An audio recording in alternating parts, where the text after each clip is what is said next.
ina yi muku fatan alheri, da fatan kowa yana cikin ƙoshin lafiya, da fatan za ku iya fahimtar wayannan abubuwa da suke hannuna.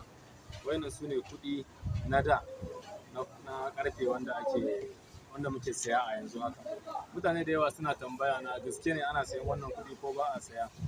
Abin da ya sa ne wannan bidiyo na son tabbatar muku cewa lallai muna sayan wannan kuɗi, amma akwai sharadi a cikin wannan kuɗi. Idan har ka samu wannan kuɗi mai hoton mutum, wannan na America ne, yana da hoton mutum, yana da hoton shago, sannan idan ka samu 1991 nashi, 1971 nashi, ka gwada shi a jikin gulob na wuta, ka kara shi, idan gulob ɗin ya ɗauke, to wannan garanti kawai za a saye shi.